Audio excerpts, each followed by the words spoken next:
Boa tarde, meu nome é Maiara, né? Eu estou no segundo ano da graduação do Design aqui na FAO, e eu desenvolvi junto com a Amanda, que está aqui embaixo, e a Melissa, sob a orientação da professora Eleida, este trabalho, que é uma representação bidimensional de alguns movimentos da síndrome, que não são da síndrome das pernas inquietas, mas para frente eu explico melhor. Esse aqui é o resultado final, parcial, que a gente ainda está trabalhando. E a proposta era fazer uma ficha em formato A4, frente e verso, que auxiliasse na identificação desses 12 movimentos, dos membros inferiores. E aí eu vou contar como que a gente chegou nesse processo.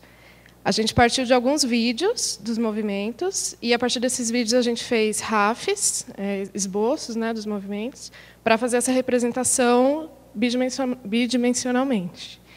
E aí, a partir disso, a gente começou a trabalhar em grupo.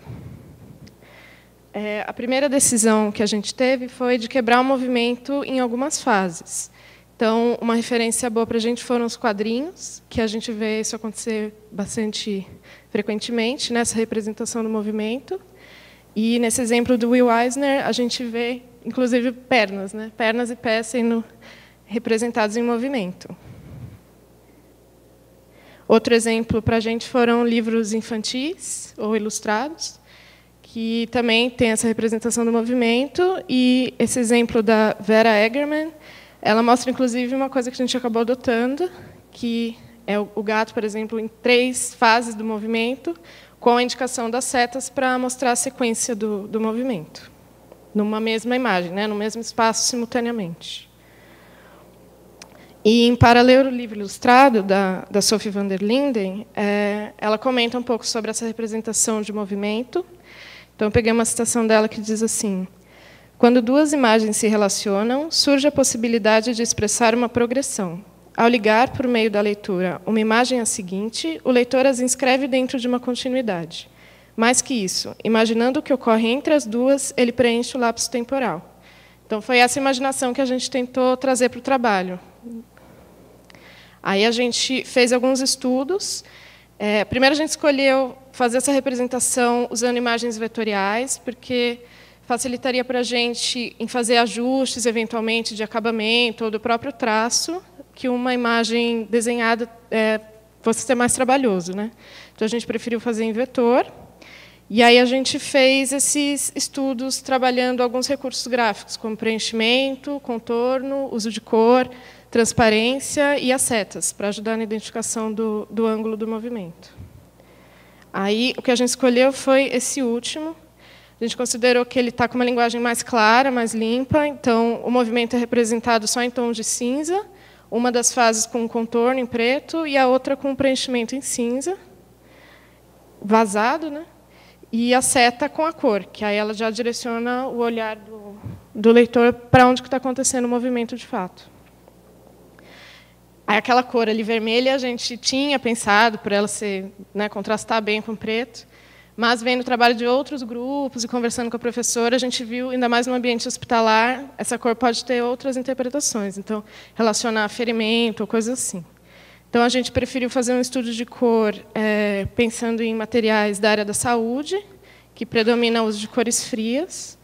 Então, a gente selecionou 3 cores que pudessem funcionar: o azul, o turquesa e o verde. O turquesa está quase azul ali, né? Mas é um pouquinho mais esverdeado. E aí a gente acabou escolhendo o turquesa e as setas também. Deixa eu voltar aqui. A gente fez um estudo das setas para ver qual que ia representar melhor a angulação que a gente queria mostrar. Aí a gente escolheu essa que está aqui. Então, depois que a gente definiu essa linguagem, a gente retomou os rascunhos. Então, olhando os vídeos, nem sempre eles mostravam o movimento no ângulo que a gente considerou que seria o melhor para fazer essa representação. Então, a gente escolheu voltar para essa fase de referência. A gente fez algumas fotografias, já pensando nas 2 fases do movimento que a gente tinha selecionado e no ângulo que a gente gostaria de apresentar. Então, a Amanda, que foi modelo para a gente fotografar. E aí, deixa eu ver se... E aí, a partir disso, a gente fez as ilustrações. A gente decidiu algumas coisas. Por exemplo, enquadrar a figura humana a partir da linha do umbigo, já que os movimentos eram todos nos membros inferiores. Então, a gente consegue focar melhor no que está acontecendo. O traço também a gente decidiu fazer com o maior grau de abstração que a gente conseguisse, mas sem perder as informações importantes para apresentar o movimento. Então, se a gente fizesse um pé muito disforme, o movimento, que às vezes é muito sutil, não ia ser percebido, né, por quem está lendo. Então, a gente tentou manter um grau de abstração, mas não muito, né, para manter a leitura clara. E também para a gente conseguir aquela identificação empática do corpo, né, de quem está lendo, que era uma dos pedidos, né, da proposta. Também optou-se, em geral, por uma visão oblíqua do perfil direito, que acompanha o sentido de leitura ocidental, e a gente achou que fluiu bem no layout. E a pessoa está sempre sentada, então a gente precisava indicar isso de alguma forma. Primeiro a gente pensou nesse banquinho, mas depois, falando com a professora, a gente achou que estava um pouco pesado. E aí a gente mudou para uma representação mais abstrata, que foi um retângulo cinza, que poderia se adequar a qualquer tipo de apoio que a pessoa escolhesse. Aqui eu destaquei 2 movimentos que a gente considerou um pouco mais complexos para fazer. O número 4, ele é uma movimentação do calcanhar alternada, né? Então, cada perna levanta o calcanhar em um momento. E, na linguagem que a gente escolheu, e o ângulo também, essa leitura ficou um pouco dificultada, porque o calcanhar de um dos pés está oculto, né, atrás do outro. Então, inclusive, esse é um dos movimentos que a gente está trabalhando para refazer agora. Vamos mexer no ângulo, vamos fazer alguns estudos para ver se essa leitura ficou um pouco mais clara. No movimento 12 também foi complicado, porque é a perna cruzada e o que se move é o pé da perna que está elevada. Só que o pé se move em 2 direções diferentes. Então, a gente optou por fazer um zoom que trabalhasse em ângulos diferentes.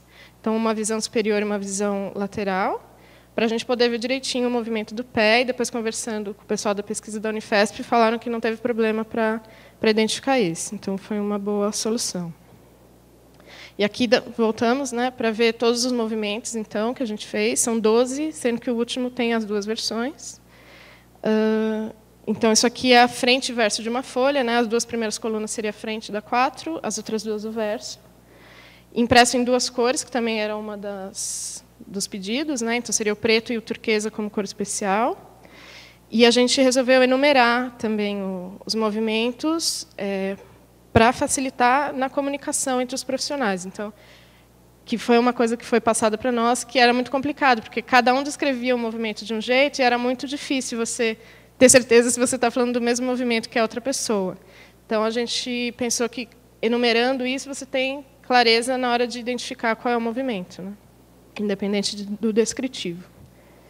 E acho que também é importante pontuar, né, para o final que eu tinha comentado, que esses movimentos eles não são o que define a síndrome das pernas inquietas, né? Ela é uma doença neurológica que depende de um quadro clínico para ser definida. E as pessoas que têm a doença podem ou não fazer esses movimentos, né? Mas não é só porque você faz esse movimento em um momento de ansiedade, de estresse, que define que você tem a síndrome, né? Então, é preciso de um diagnóstico. E aí essa ficha seria utilizada por profissionais para identificar, caso você diga que você tem a síndrome, né? Como é um quadro clínico, às vezes é feito até por telefone, né? O pessoal do Unifesp comentou. Então, você conseguiria identificar qual é o movimento sem estar presente com a outra pessoa na sala. Aí foi isso. Muito obrigada às referências.